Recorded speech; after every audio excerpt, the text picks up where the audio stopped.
El miércoles de alcohol.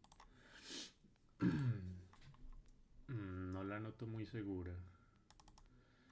Ah, a ver.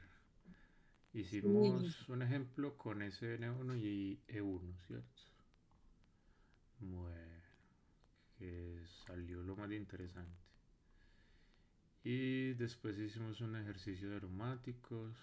Listo. El miércoles pasado.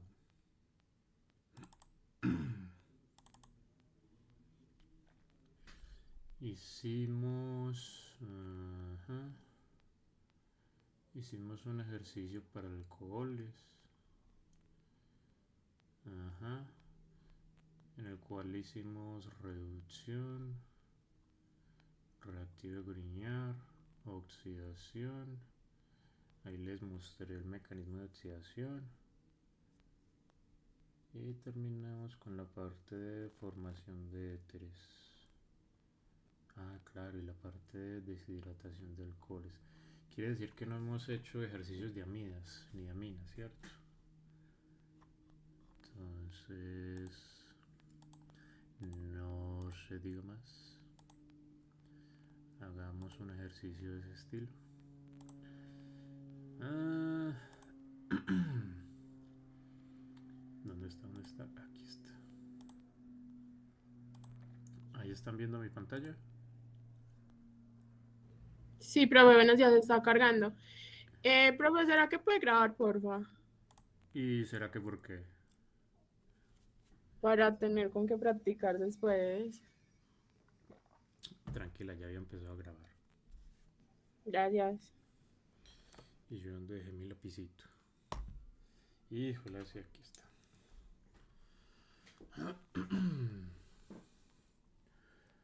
Bueno, ¿será que ustedes se merecen un premio?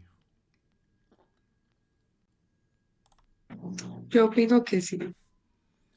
Pero eso, ¿sabe cuál es el problema? Que no podemos hacer ningún tipo de evaluación. Pues no, no hay que hacer evaluación. Ay, hombre.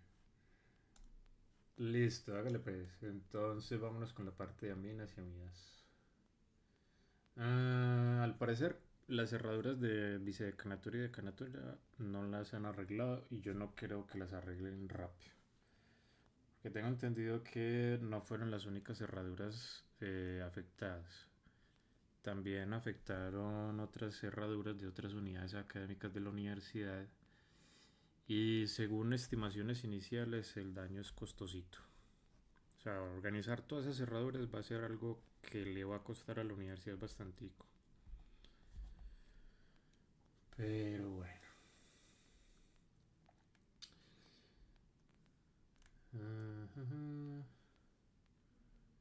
Esto quedó todo feo. No me gustó.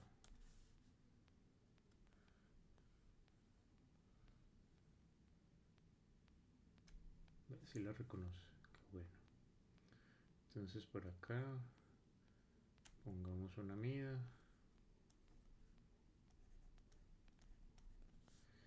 Y puede ser por acá una mina. Listo.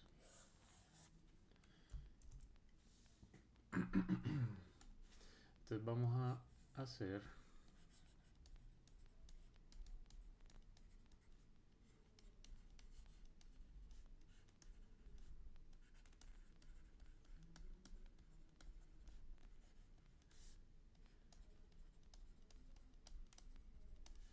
la 5.3 si mal no estoy.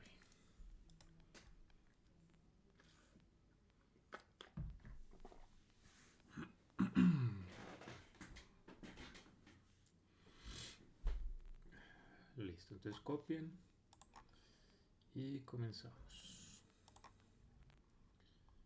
Esas son pocas reacciones, son como tres las que les enseñé.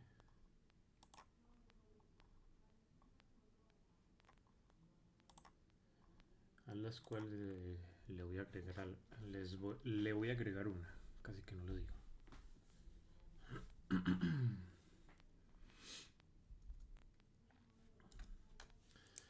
empecemos con la primera. Casi que por regla general, las aminas que tengan que tengan cadenas carbonadas que superen los 6 átomos de carbono, ya se las considera totalmente insolubles en agua. Entonces para ello se hace una reacción con HCl.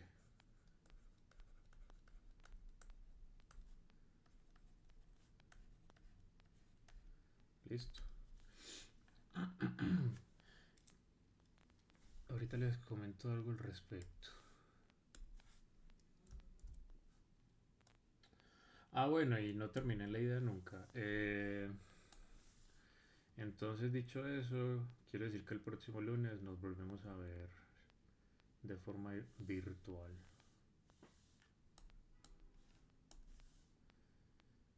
Que me gustaría verles las caras, pero bueno, nada que hacer.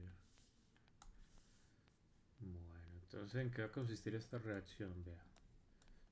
Ponemos a reaccionar la amina con ácido clorhídrico o cloruro de hidrógeno, lo que corresponda según el solvente utilizado.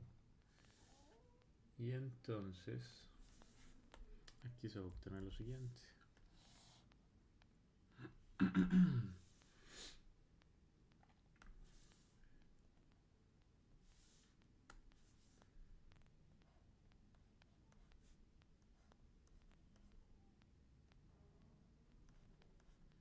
Oiga, eso sí le agradezco yo a mis padres, hombre, que me hayan enseñado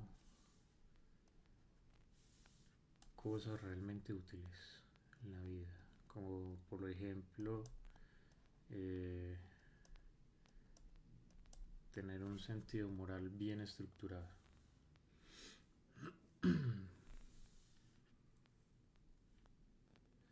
Sí, yo recuerdo que ellos me inculcaban mucho de niño, diciéndome que si algo no era mío, yo no lo tocara. Si no es suyo, no lo toque. Y si lo necesita utilizar, pida permiso.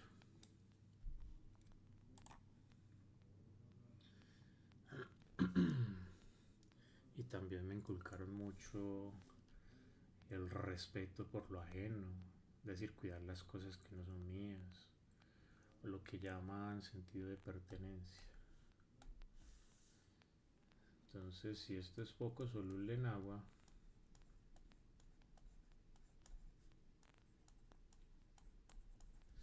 esto de acá, esto que se obtiene de acá, que a propósito es una sal de amonio,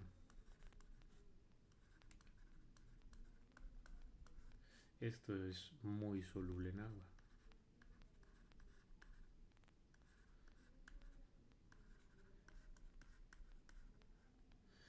Y ustedes se preguntarán, ¿esto dónde se encuentra? Este tipo de cosas, ¿eso dónde se encuentra? Muy sencillo. Por ejemplo, eso pasa mucho con algunos tipos de anestésicos. Por ejemplo, en el caso de la morfina, usted no se la encuentra como morfina, sino que la presentación que se suele utilizar es clorhidrato de morfina. ¿Listo? Precisamente porque es que la morfina es muy, muy poco soluble en agua. Y como se necesita inyectarla de forma intravenosa, se necesita solubilizarla en una solución salina, ¿cierto? Estéril. Entonces por ello es que la morfina no es morfina, sino que es clorhidrato de morfina. Es por eso, por un tema de solubilidad.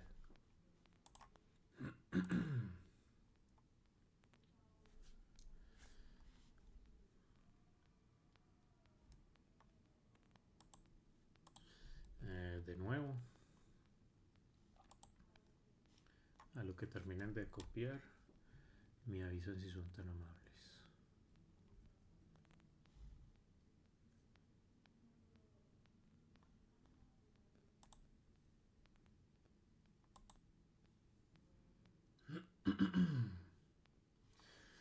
Ya, yo con eso de grabar estas sesiones, yo con eso tengo sentimientos encontrados. Precisamente porque yo sé que Bueno, en este tipo de situación hay dos caras de la moneda. Está el estudiante o la estudiante que por X o Y razón pues realmente no tiene recursos para poderse conectar a una clase virtual. Inclusive durante pandemia me tocó una vez con un estudiante que, que yo sí escuchaba que cuando él participaba, que eso era algo que, que, que yo le admiraba a él. Él participaba mucho y yo, bueno, sí, yo lo dejaba, que yo igual como profesor no soy quien pues para decirle que no, ¿cierto? Entonces, en cierta ocasión se tocó el tema, él me decía, no, profe, es que yo en este momento no estoy en mi casa, ni estoy en la universidad, ni nada por el estilo, es que yo vivo en una vereda. Y en mi casa no tenemos internet, entonces a mí me toca venirme hasta la caseta de la acción comunal de la vereda para tener conectividad a internet, para tener conexión. Y ahí fue donde yo dije, vea, sinceramente, el que no aprende, el que no estudia es porque no quiere.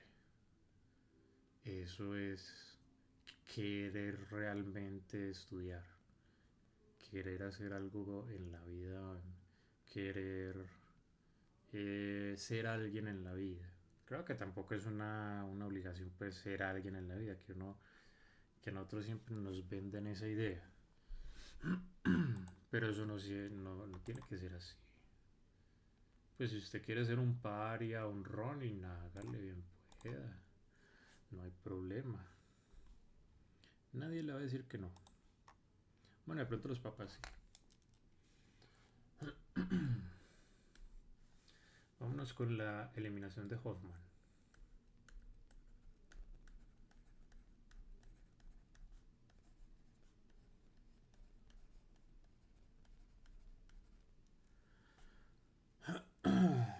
Y este estudiante me recordaba mucho a mí mismo.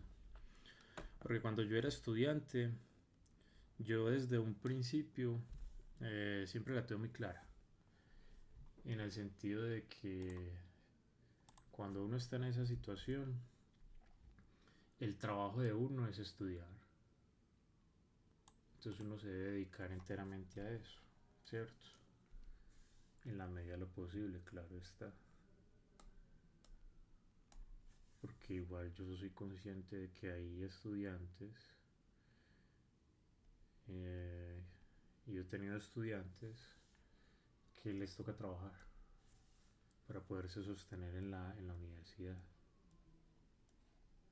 Por ejemplo, ahorita yo tengo un par de estudiantes que trabajan y a ellos se les nota el cansancio y todo el asunto, pero también se les nota esas ganas de participar, de, de aprender.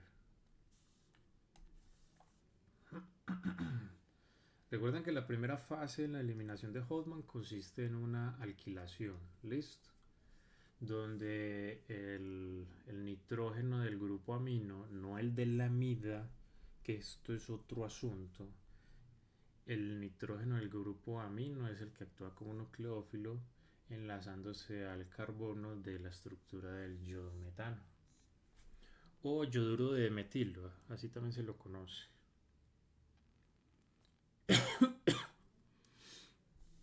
Y entonces yo recuerdo que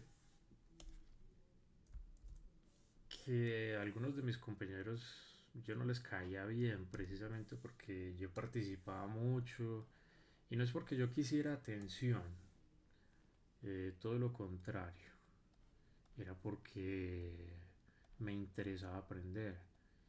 Y como yo tenía la costumbre de leer las clases antes de ingresar a las mismas, entonces yo ya tenía un conocimiento previo.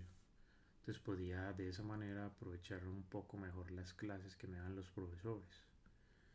Entonces, claro, muchas veces yo llegaba con preguntas que algunos de mis compañeros ni siquiera entendían de por qué yo las hacía, pero cuando ya veían la clase, ahí ya entendían de por qué yo preguntaba lo que preguntaba. Bueno, aquí les voy a hacer un cambio respecto a lo que yo les había comentado en su momento en clase.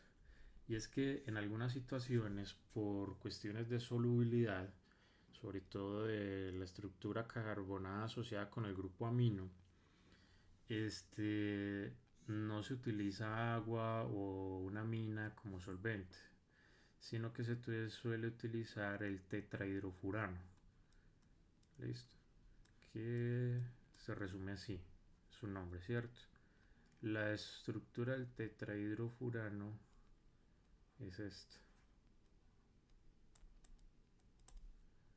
que ese es un solvente orgánico que se utiliza mucho en síntesis orgánica, es decir, en reacciones orgánicas. Entonces, en ese sentido, a diferencia de lo que yo ya les había enseñado antes, es decir, les estoy ampliando lo que ya les enseñé, el oxígeno del tetrahidrofurano actúa como nucleófilo, favoreciendo la desprotonación del nitrógeno.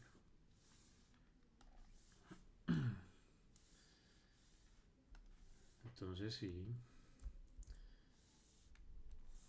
esa es la historia.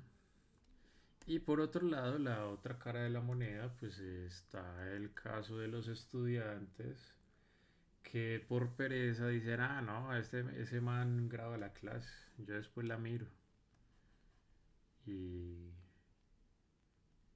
y adoptan ese tipo de posturas, a mi forma de ver, antiacadémicas, pues.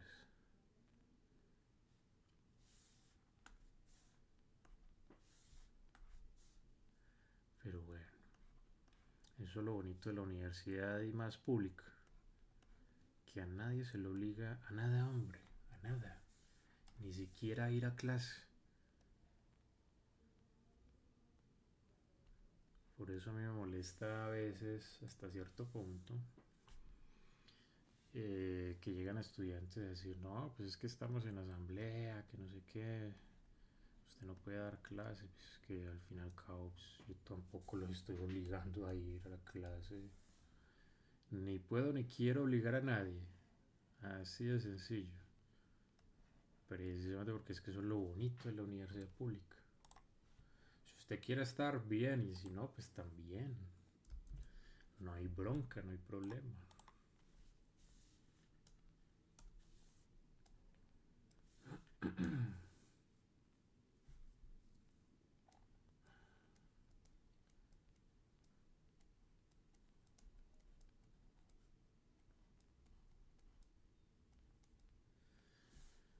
Ah, y aquí también queda el yoduro.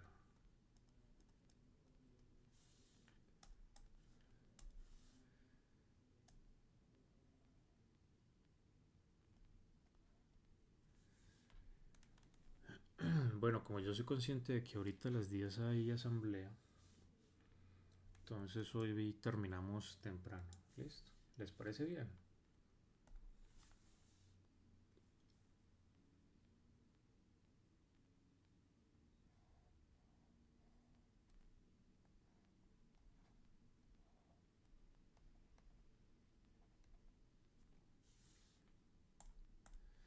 Así estaban los chicos ahorita de las 6 de la mañana. Prácticamente me tocó hacer un monólogo en esa sesión porque muy pocos estaban participando.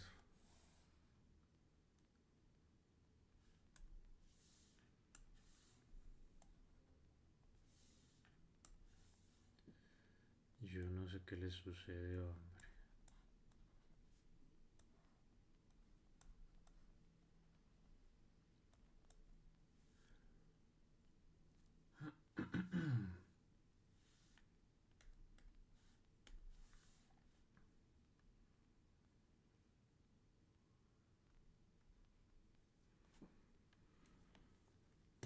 Yo ya les mostré. Ah, no.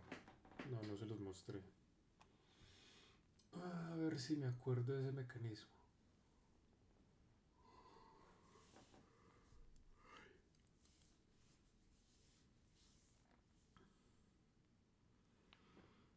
Sí, ya me acordé del mecanismo.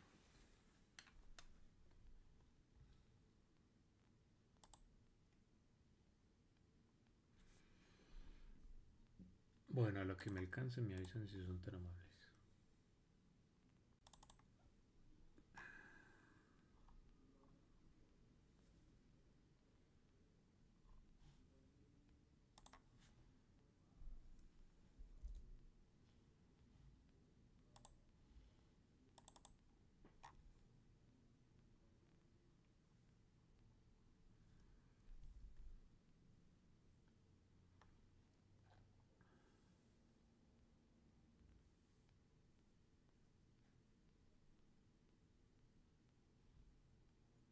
Ya, profe, ¿Cómo?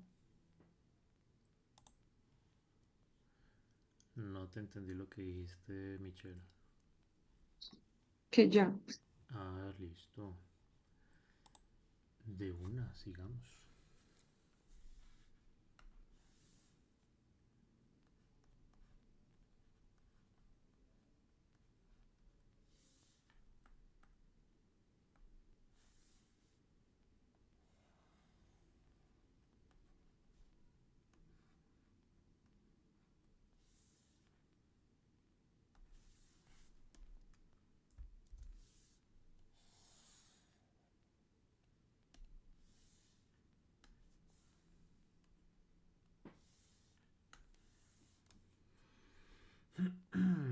Eso me hizo acordar de una encuesta que me llegó ayer de bienestar asociada con el, bueno, como parte del programa de permanencia en CIFAL, que no sé si ustedes hayan escuchado de ese programa que maneja pues la facultad.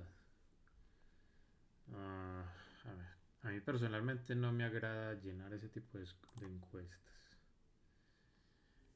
Y entonces, en algunos de los numerales yo manifesté directamente pues que el mismo interés que tienen los estudiantes por su formación es determinante en la permanencia o no de un estudiante ahí en la facultad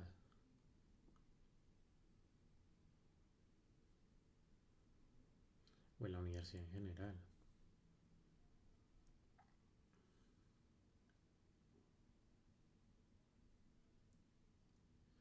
Creo que no es el único factor, pues, porque yo sé que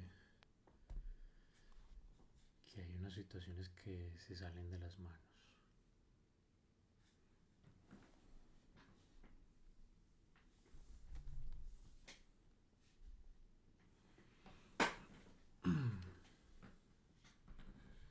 Pero principalmente ese. Lo primero es querer. Querer estudiar, querer aprender, querer lograr algo en el sentido académico, pues, ¿cierto? Y si no, entonces usted para qué se mete una berraca universidad a estudiar, solamente a perder el tiempo, plata y todo el asunto. Pues para esa gracia va y se consigue un empleo, no sé, en un almacén, en una bodega y gana plata y aprovecha mejor el tiempo, no sé. Creo que eso depende pues de usted a quién se lo pregunte. Si me lo preguntan a mí, estudiar es una inversión. Y es una inversión para toda la vida.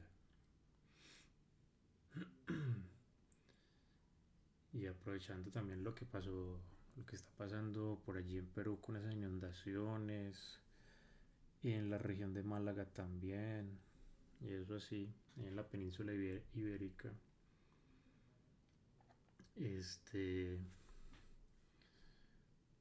usted las cosas materiales las tiene hoy, el día de mañana no sabemos, no sabemos. Pero usted que sí le queda el conocimiento para poder volver a conseguir todo lo que quiera. Bueno, supongo que ya me alcanzaron.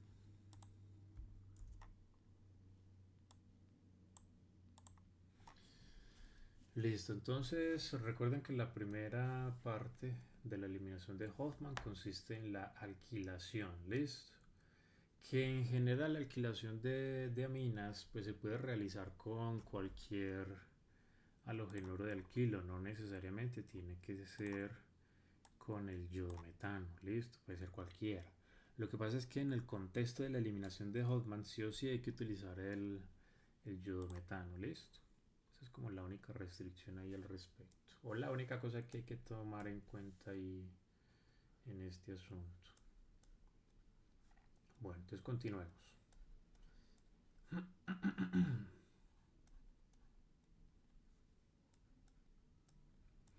¿Qué va a suceder a continuación? Pues va a suceder lo siguiente. Yo ya les había comentado que se pone a reaccionar con óxido de plata, ¿cierto? Entonces, ¿qué va a pasar? Vea. Resulta que ese yoduro inicialmente va a reaccionar con una de los dos átomos de plata enlazados al oxígeno. Listo. Aquí ya les voy a contar la historia de qué es lo que pasa ahí.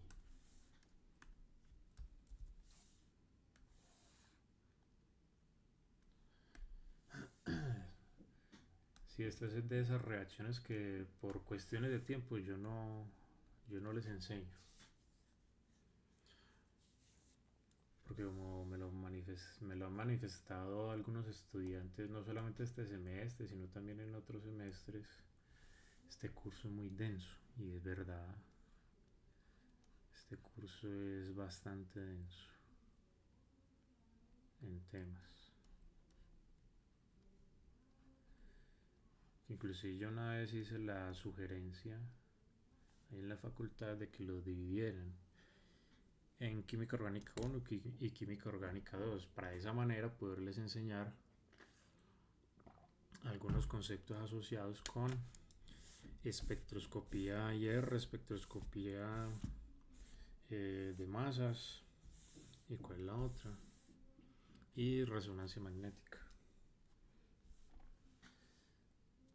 Y ahí fue cuando me dijeron, no, es que antes sí se tenían dos cursos de química orgánica, solamente que con un cambio curricular se fusionaron. Y yo, bueno, listo, muchas gracias.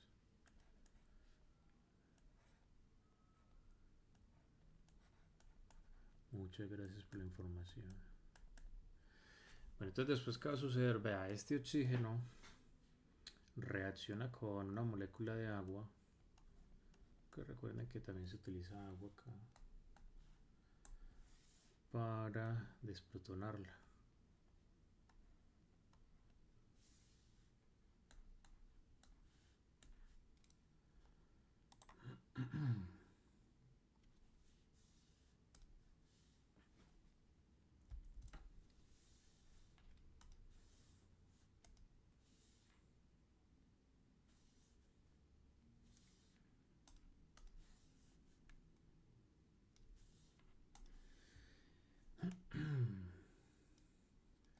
Entonces con eso explicamos cómo es que se llega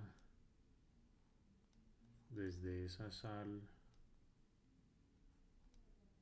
hasta este hidróxido. Listo.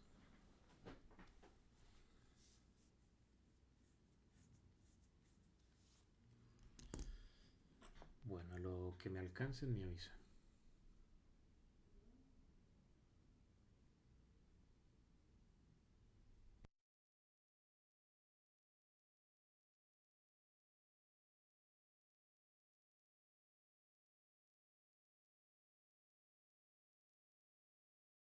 Profe, Cuéntame. ¿cuál fue el solvente que se utilizó? Agua. Ah, ok, me había confundido. Ah, ya. Creo que la pregunta suya es muy válida. ¿Sabe por qué?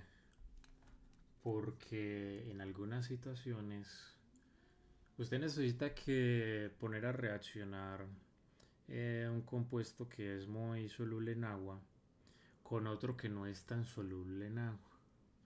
Entonces, ¿qué le toca a usted hacer ahí? Utilizar una mezcla de solventes. Por ejemplo, utilizar agua con un alcohol o agua con tetrahidrofurano y así sucesivamente. Entonces, le toca utilizar a usted una mezcla de solventes que son afines, es decir, los dos deben de ser, uno debe ser soluble en otro, ¿listo? Y de esa manera poder realizar la reacción, porque si no, pues no se puede. No sé si me hago entender de lo que les quiero decir, del mensaje que les quiero transmitir. Más o menos, porque entonces siempre se utiliza la mezcla o se puede solo con el agua. Eso depende de la situación en particular que usted esté manejando. Listo. Por ejemplo, el producto de la alquilación, que es esta vaina de acá. Esto es soluble en agua. Listo. Entonces, para la siguiente etapa, no hay problema en que usted utilice agua como solvente.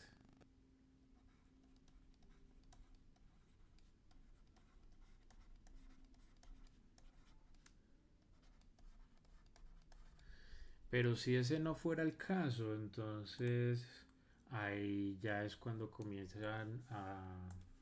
se comienzan a utilizar mezclas, como les decía hace un momento. Por ejemplo, utilizar agua más pirrol, por ejemplo.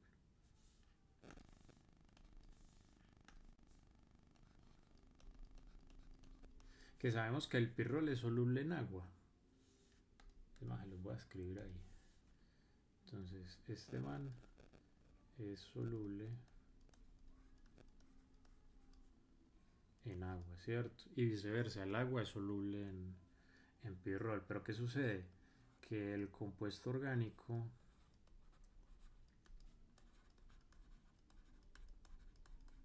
es soluble en pirrol y el resto de reactivos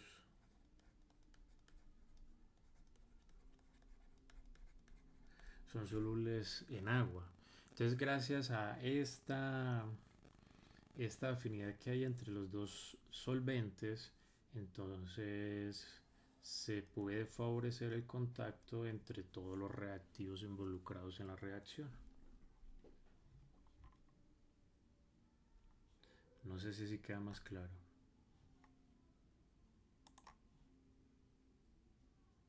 Entonces esto depende de la situación. Unas veces utiliza agua pirrol, otras veces utiliza agua tetrahidrofurano y así sucesivamente.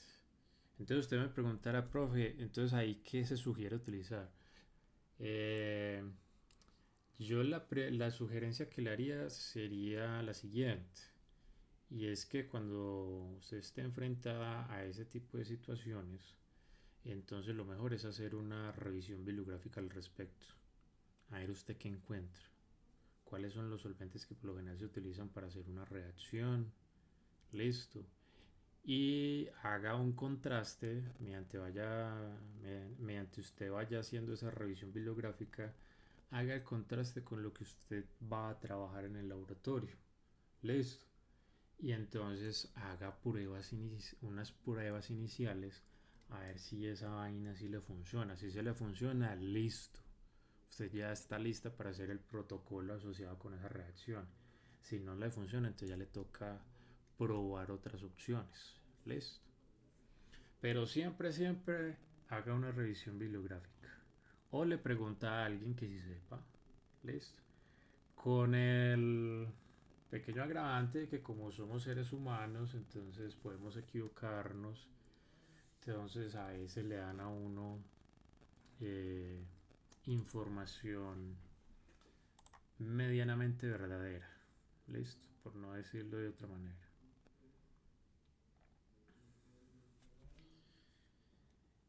Y ustedes me preguntarán, profe, ¿le puedo preguntar a ChatGPT? Pues hágale. Lo que salga de ahí ya es responsabilidad suya. O a Gemini. O a cualquier otra inteligencia artificial. Eso ya es responsabilidad de ustedes. Yo en la medida de lo posible les sugiero no utilizar IAs para ese tipo de consultas. Eso es mejor uno hacerlo directamente. Entonces ya para terminar la reacción, te recuerdan que ese grupo hidroxilo que está formando un enlace iónico con el nitrógeno con carga positiva, ataca o reacciona a un hidrógeno, pero no cualquiera. Debe ser un hidrógeno que esté enlazado directamente al carbono vecino donde tenemos el nitrógeno. Listo. Y ustedes se preguntarán por qué. Pues resulta que esa respuesta ya ustedes deberían de saber cómo encontrarla. ¿Se acuerdan del efecto inductivo? Ahí está la respuesta. Listo. Bueno, entonces eso hace esta reacción que les estoy indicando con esa flecha, hace que tengamos libres los dos electrones del enlace sigma entre el hidrógeno y el átomo de carbono. Gracias a eso es que podemos utilizar ambos electrones para formar un doble enlace entre ese carbono enlazado al hidrógeno saliente y el átomo de carbono que se enlaza al nitrógeno positivo. Listo. Haciendo que el mismo pues pueda salir de la estructura.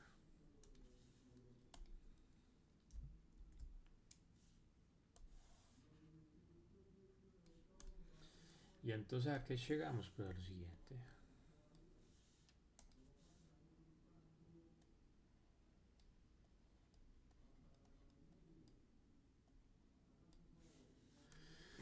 Llegamos a algo como eso, más una molécula de agua, más un trimetilamino.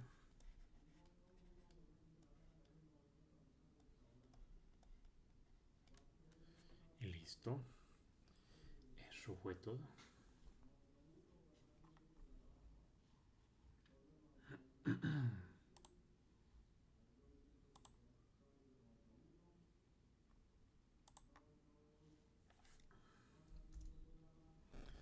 A lo que terminen de copiar me avisan.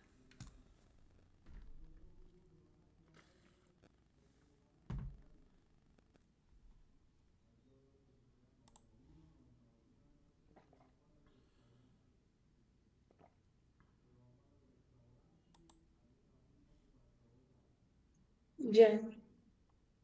Listo.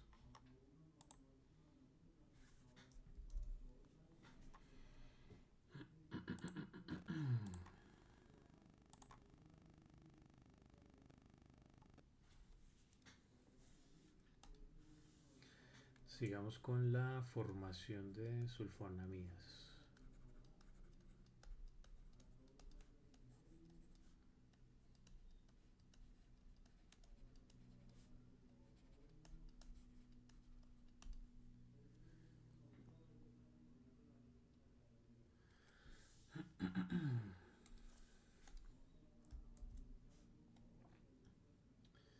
Bueno, entonces para la formación de sulfonamidas vamos a poner a reaccionar el grupo amino con algo como esto. Pongamos un ciclohexano para que cambiemos de estructuras. Que yo no sé por qué ustedes llegan a la conclusión de que solo se pueden utilizar las estructuras que yo les muestro en los ejemplos de clase. Es que son esos, son meros ejemplos. Eso a mí lo que me da a entender es una de dos cosas. Uno, o les da pereza poner a trabajar su imaginación, o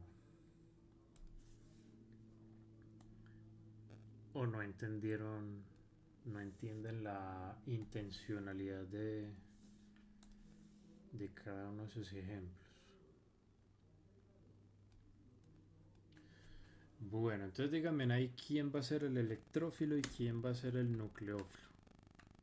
Queda más fácil identificar al electrófilo. Entonces díganme cuál es y por qué.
Como yo vivo junto a unos colegios, varios colegios, de hecho.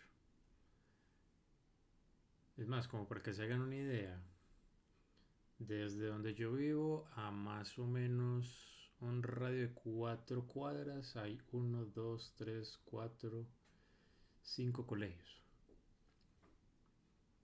Eh, Muchas veces se escucha muy bien lo que les dicen los profesores y toda la cosa.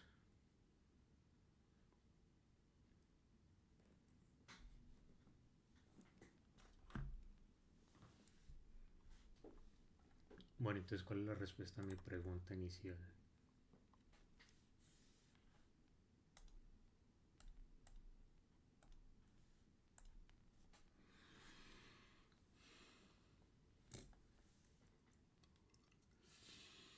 A ver, Michelle, ¿usted qué opina?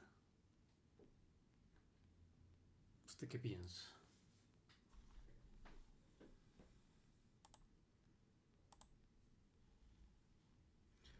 ¿Cuál será el electrófilo Lo y mismo cuál sí. será el nucleófilo? Profe, el electrógeno no será el nitrógeno. Usted lo acaba de decir, ese no es el electrófilo. Lo Profe, Es el contrario, nucleófilo. los nitrógenos es el acá nucleófilo. actuarían como nucleófilos, como le acaba de decir Daniela. ¿Y qué por qué? Porque Profe, ellos donan electrones. ¿Qué, Daniela? y yo tengo una pregunta, ¿y el electrófilo sería el azufre o toda la molécula o Cuando hablamos de nucleófilo y electrófilo, por lo general hablamos de una región en específico de las estructuras orgánicas o, bueno, de las estructuras químicas que estemos trabajando. Listo. Ujú. Entonces, en este caso sí, usted tiene razón. Debido a que ese átomo de azufre se enlaza a dos oxígenos mediante enlaces dobles y al cloro, y eso lo convierte en un excelente electrófilo. ¿Listo? Entonces quedaría por identificar al nucleófilo, que ese es muy fácil. Ese sería ese nitrógeno. Y si usted ya tiene identificado electrófilo y nucleófilo, ¿qué hace entre los dos?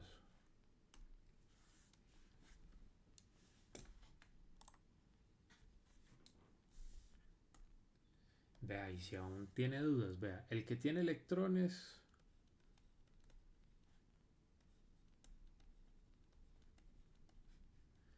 ese es el nucleófilo. Y el que no tiene electrones,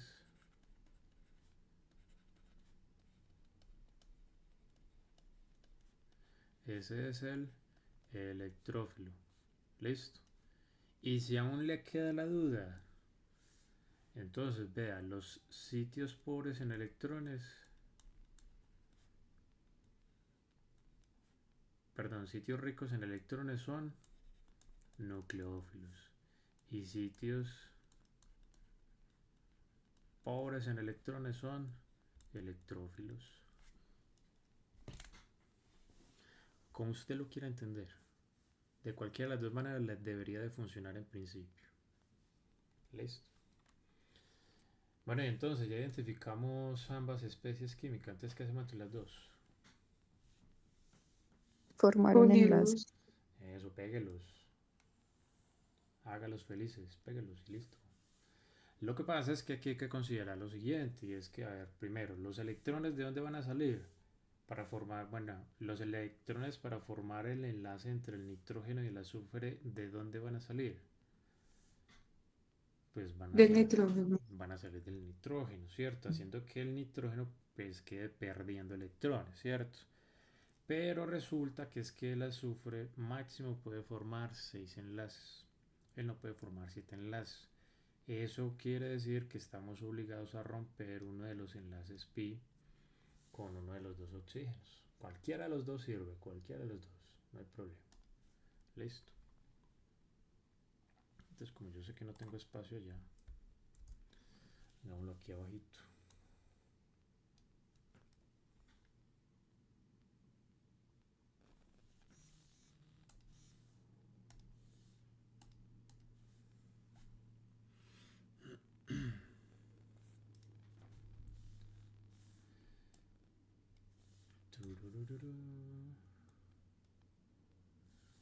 Muy largo.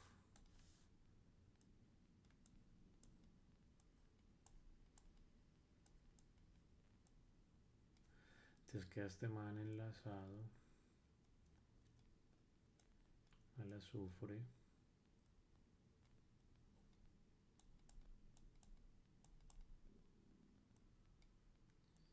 Y también queda enlazado un cloro.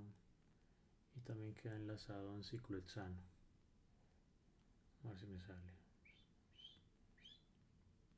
Ahí sí. Sí me salió.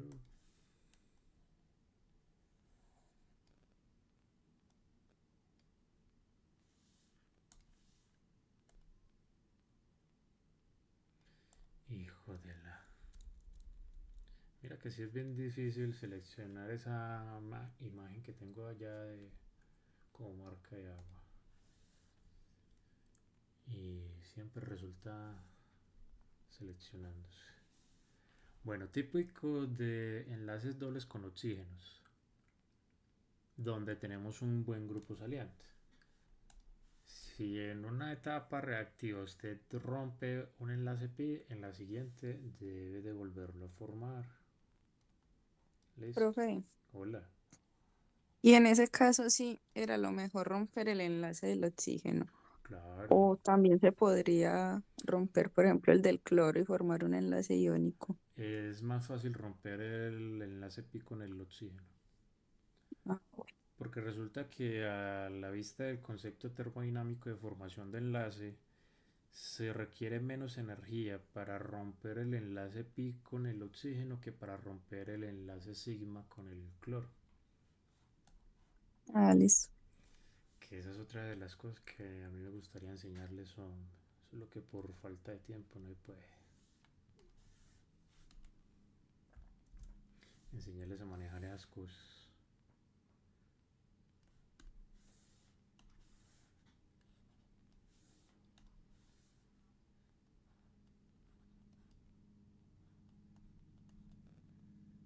Ajá. Entonces el azufre queda formando dos dobles enlaces con dos oxígenos. El cloro sale. Listo.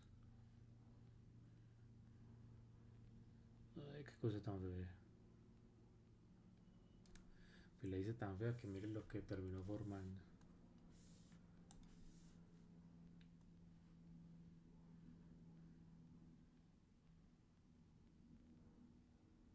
Ahora sí.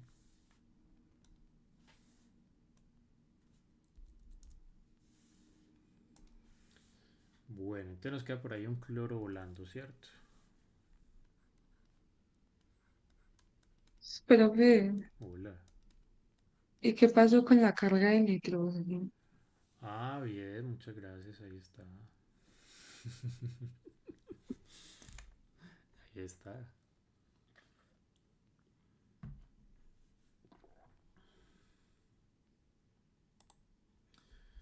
Bueno, pregunta, ¿qué tal si el solvente de esta reacción fuera agua?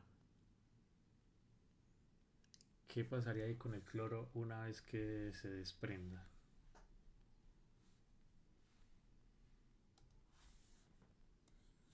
El cloro desprotona el agua. No, negativo. Terminaría formando puentes de hidrógeno.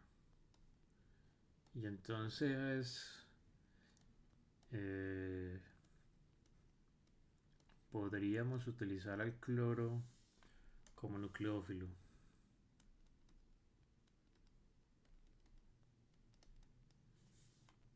Pilas pues para que no me vayan a confundir después. No. ¿Esto por qué lo estoy poniendo? En el caso que el agua sea el solvente.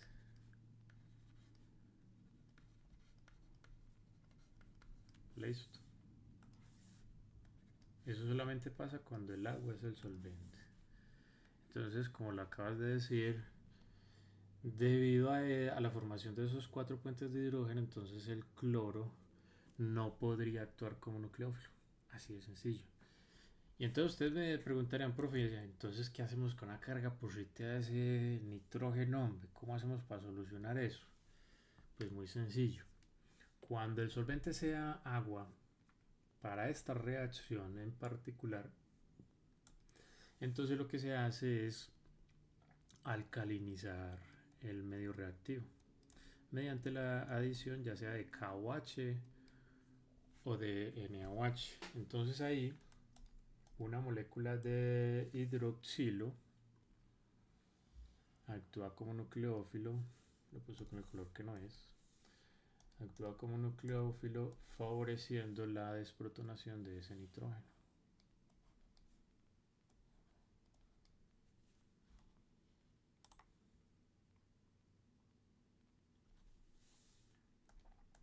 Y entonces, siendo así,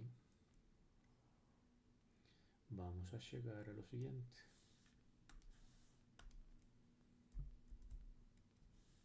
Epa.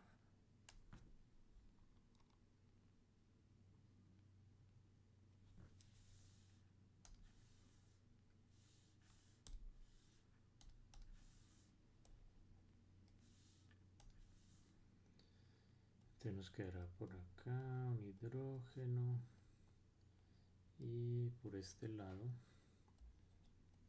el resto de la estructura.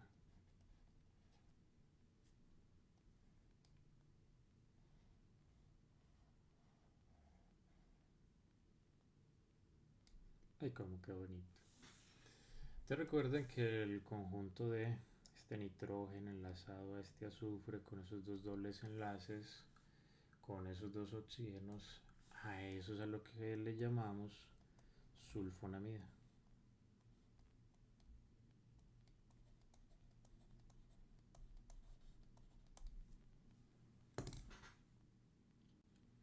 Que ese es otro de los tantos grupos funcionales que por practicidad yo no les enseño en la parte de nomenclatura.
juntos. Sí.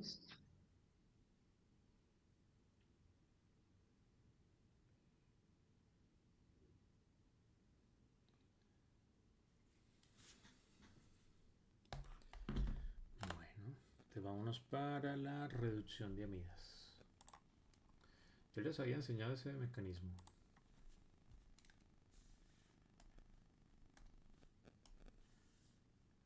Yo creo que sí, ¿cierto?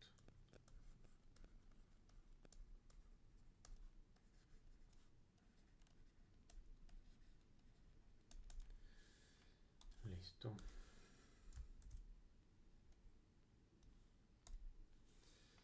Entonces, en el caso de la reducción de amidas, como su nombre lo dice, vamos a poner a reaccionar el grupo amido. En este caso, ¿con qué? Con el agente reductor que yo les había sugerido en su momento, que es el hidruro de litio y aluminio.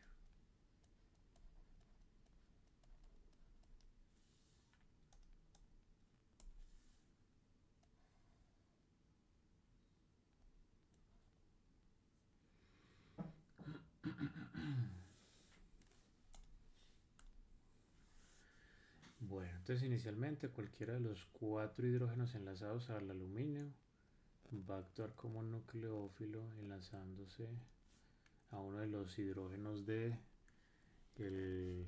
la amida. Entonces quiere decir que esto se convierte en una restricción que tiene este mecanismo. Porque si tenemos grupos amido enlazados a donde el nitrógeno esté enlazado a 2 cadenas carbonadas, con ese grupo funcional no se puede hacer la reducción. Habría que hacerlo de otra manera. Esto.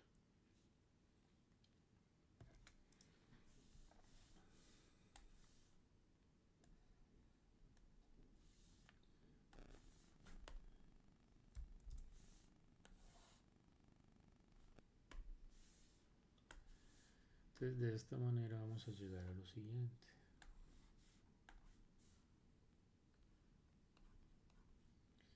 Este nitrógeno va a quedar con 2 pares libres de electrones. De hecho ya traía uno desde antes. Aquí va a ocurrir una resonancia chiquita. Una pequeña resonancia.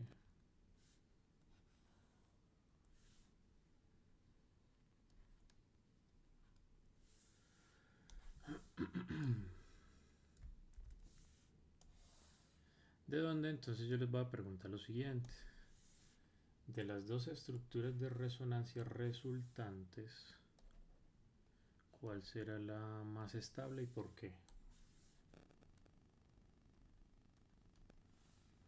Aquella donde el nitrógeno tiene la carga negativa o aquella donde es el oxígeno el que tiene la carga negativa. Los escucho.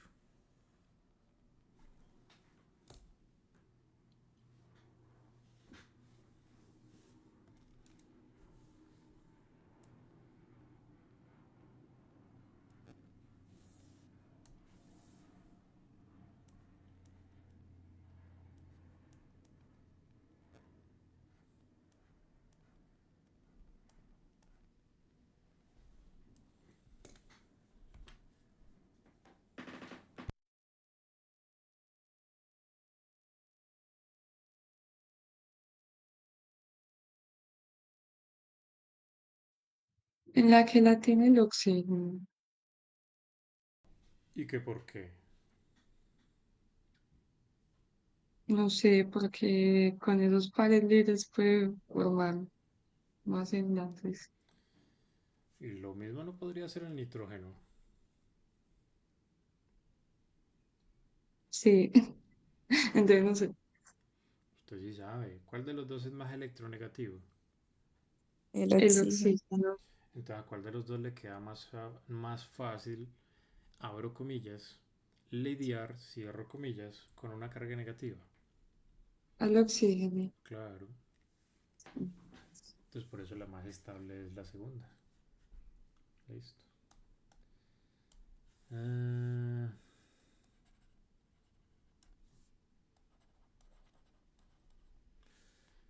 Listo. Entonces, ¿qué va a suceder después? Que el oxígeno negativo se va a enlazar al aluminio.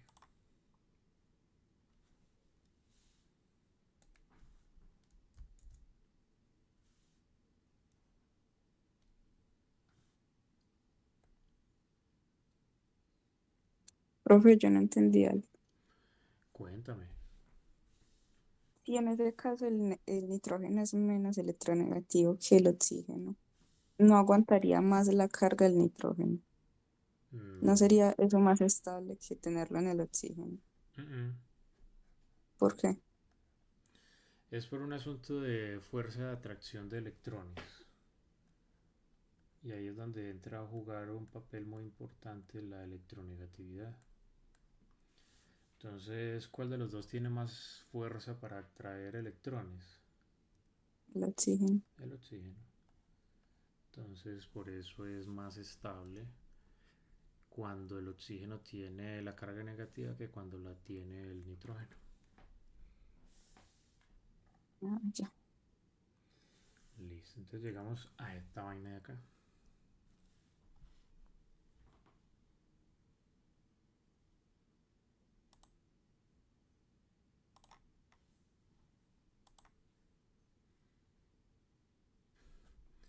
Entonces, después, ¿qué es lo que va a suceder? Pues lo siguiente. Otra molécula del mismo agente reductor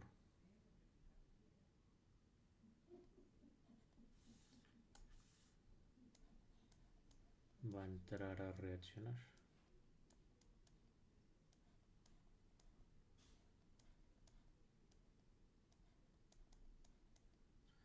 Listo.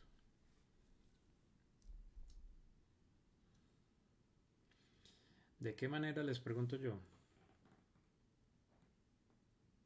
Pues ya sabemos que la estructura del agente reductor se va a comportar como un nucleófilo, ¿cierto? Entonces, ¿cómo lo va a hacer? O sea, ¿con qué electrófilo lo va a hacer?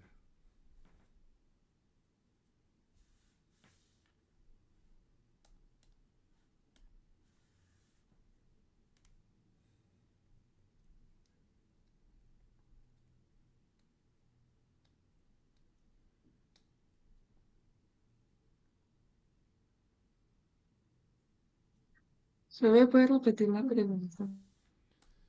Estamos de acuerdo que esta vaina de acá va a actuar como nucleófilo, ¿cierto? Bueno, el aluminio no, ya sabemos por qué. Pero en general esta estructura de acá va a actuar como nucleófilo. Entonces, si ese es el nucleófilo, ¿cuál será el electrófilo?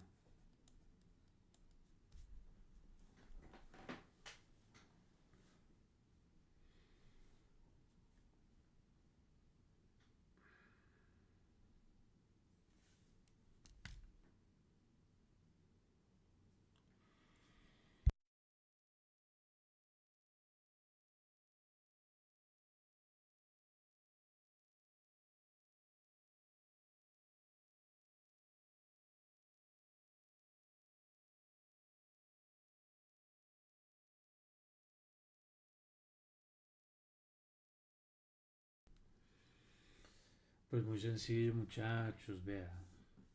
Miren este átomo de carbono. Estamos de acuerdo que comporta como un sitio por un electrones. ¿Sí o no?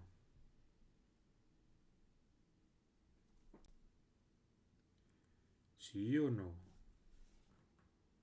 Sí, La pregunta es ¿por qué? Porque el profe lo dice. No, hombre.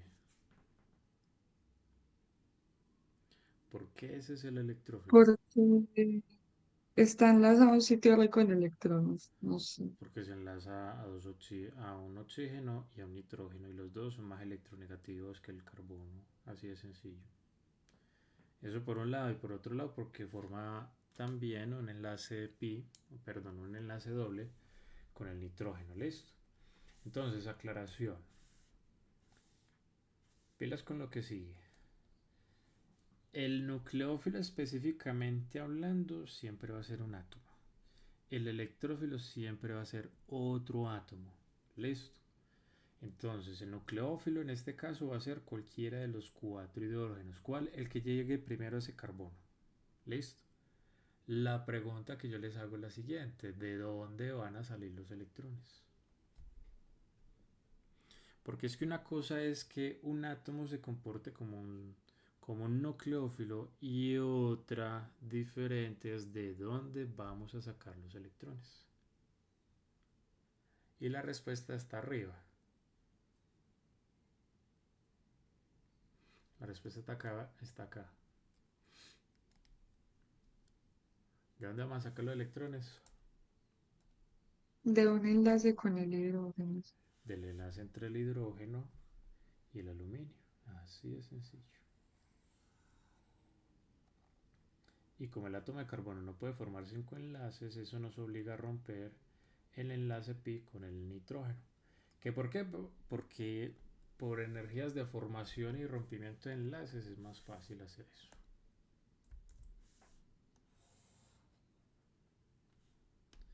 Y ustedes se preguntarán, profe, ¿y a eso se le puede creer? Pues claro, porque es que eso está basado en datos experimentales. Esas energías de formación de enlaces, eso se basa en experimentos. Y así no nos guste, si a usted le dicen que un dato es experimental, así a usted no le guste, toca creerle a eso.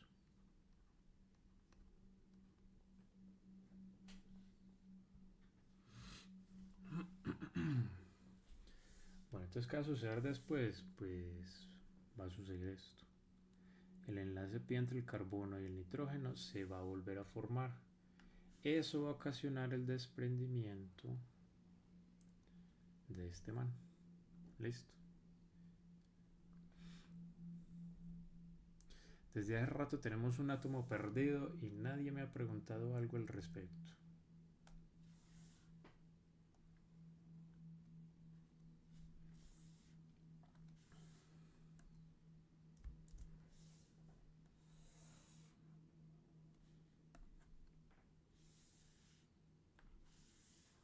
¿Cuál será ese átomo perdido? Que a propósito ya van 2 perdidos. Ya van 2 átomos perdidos.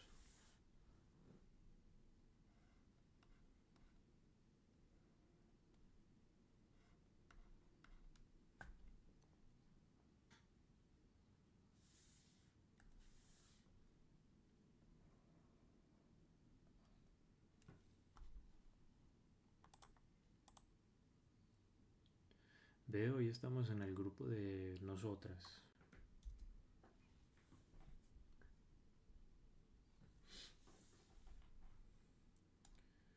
Qué curioso.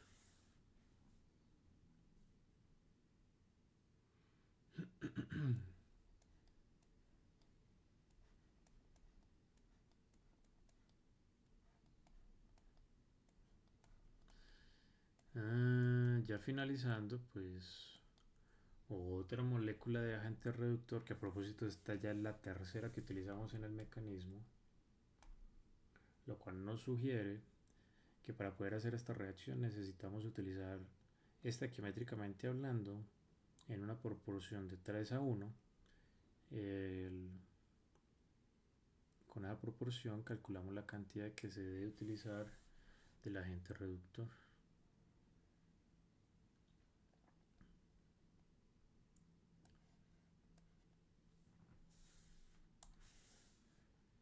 Recuerden que este pedacito de la estructura, a eso es a lo que llamamos como imina.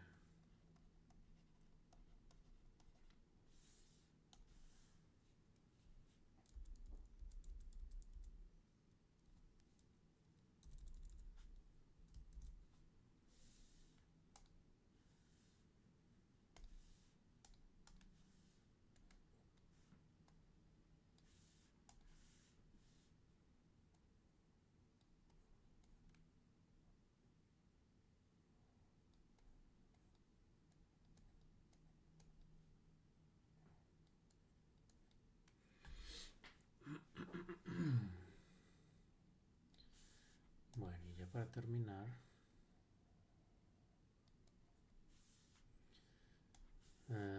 vamos a promover una desprotonación utilizando agua como fuente donadora de protones. ¿Para qué? Para poderle quitar esa carga negativa al nitrógeno.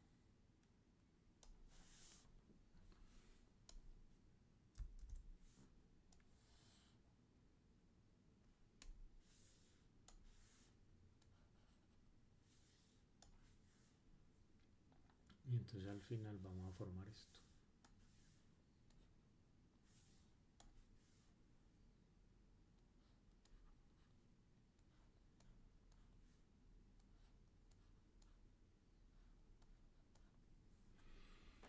Y ya, ese es el producto final.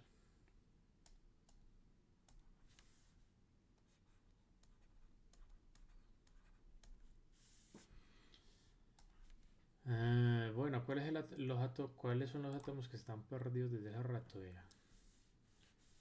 Y los voy a poner de otro color naranja. Este man está perdido desde hace rato.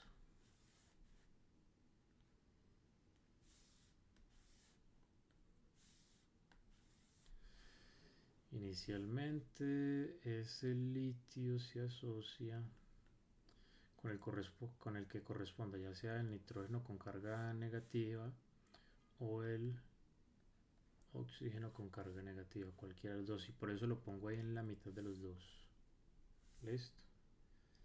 Después, una vez que se enlace este oxígeno al aluminio, se asocia con un enlace iónico a este aluminio.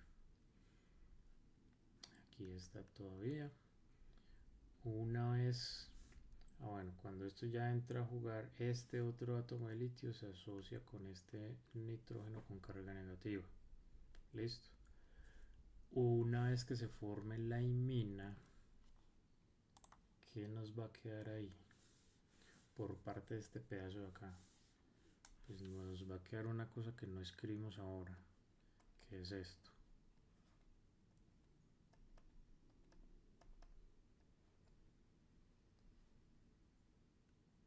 Luego viene el aluminio. Y si bien yo soy muy consciente de que este tipo de estructuras donde tenemos dos átomos con carga negativa directamente enlazados es muy inestable, aquí es donde entra a jugar un papel muy importante esos dos átomos de litio, que entran a trabajar como estabilizantes.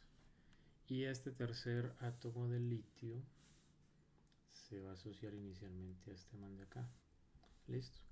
Y después, ¿a quién se asocia? Pues después de realizar la desprotonación del agua, pues se va a asociar al oxígeno, que va a quedar con carga negativa. Y ya con eso cerramos el ciclo del litio, del átomo que estaba perdido.